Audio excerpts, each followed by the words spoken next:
Hi everybody, hope you're well. So what are we talking about today? So we are looking at DRLs, commonly called daytime running lights, specifically on my KTM890R, but I think it's the same on the Duke 790 as well. So daytime running lights, hopefully it all makes sense to you. So how do we access them? Through the TFT menu screen, but the bike has to be stationary. You can't access it on the fly, and that's the same for the quick shift and a couple of others as well. You can only have that menu option available when the bike comes to a halt. And then you can go through the buttons menu system and access the DRLs either off or on, as you can see here in the corner. So the headlight, we've got 3 rows of LED lights. Top row is in effect your low beam, and the middle row and the bottom row, they are your main high beam lights. And then if you've got the DRL activated, the bottom row is your DRL lights, but we'll come to that a little bit later on. The halo light on the outside, well, that light is on all the time. You can't switch that off even through the menu system. So that light is on all the time, whether the engine is running or whether the engine is not running. The other main lights, the low beam light and the highlights DRL lights, if the engine is stopped, those lights will switch themselves off. I guess that's just to save battery power. The whole unit itself is a sealed unit. Correct me if I'm wrong, those in the note down below.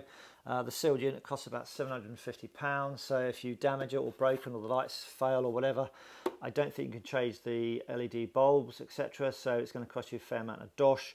So look after them is what I'm going to say in relation to that. So first scenario, DRLs are switched off through the TFT menu system. So ignition is on. You can see that the halo light is on, and with the engine not running, you have no lights on. And obviously I've got the little inset window up here for you to have a look at, and obviously the engine's going to be running, which I've turned the volume down so you can't hear that. So basically the lights with the DRL switched off, they just act like the good old days where you had a low beam and a high beam and your pass light as well. So there's no switch to switch the low beam on, that comes on automatic, you can't switch the lights off. So the low beam is on, as you can see in the inset window. That's the low beam. And then if you want to go to high beam, as you can see here, then all the lights come on top, middle and bottom row. So that's the high beam. And then if you're on low beam and you flash your pass light on the handlebar, as you can see here, then again all the lights come on top, middle and bottom. Obviously the middle row and the bottom row are your main high beam lights as well. And that's the same for whether the TFT light sensor is showing a daylight mode on the screen, so a light TFT screen, or if you're on nighttime mode, i.e. the screen is black or dark, whatever you want to call it. So it makes no difference at all with the DRLs off. This headlight just acts like a good old-fashioned headlight. So that's scenario number 1.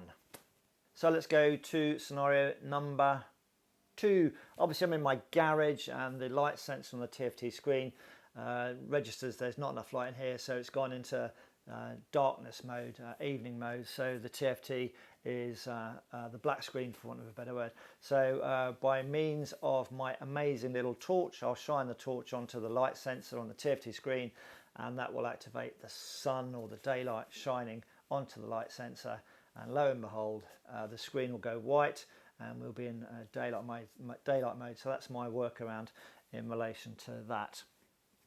So we switch the DRLs on through the TFT menu system, and as you can see here with the DRLs switched on, with the engine running, the bottom row in daylight mode is the DRLs, the daytime running lights.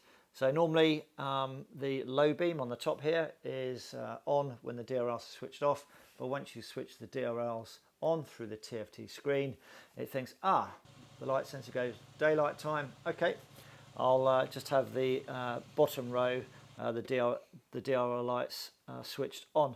So in effect what it's saying is that the bottom row, because it's sort of 50% of the main headlight beam, I think the theory is that it's brighter than your low beam, so potentially people will see you better, but there is some debate as to whether that's a good thing or a bad thing. I'm not going to make any comment other than that I don't have my DRLs on.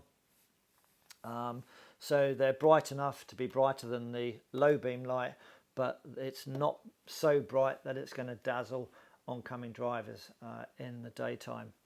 So that's the first part of the scenario, number 2. So daylight conditions with the DRL switched on. Obviously, if you're driving along, you either go through a tunnel or you go through a shaded area, a lot of trees overhanging the road.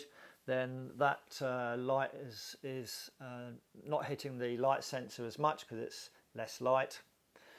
So it then thinks it's in evening mode, darkness mode. So your TFT screen will go black, which is a bit frustrating because it's white, black, white, black.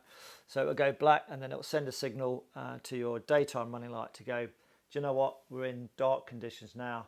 I don't want to dazzle anybody with, in effect, 50% of my high beam on. So I'm going to dump the bottom row DRL and then flick up to your normal low beam light. So as you can see here in the inset window. So if you're driving through the tunnel and you go from light to dark, then the light will switch from the bottom DRL up to your low beam, the top row.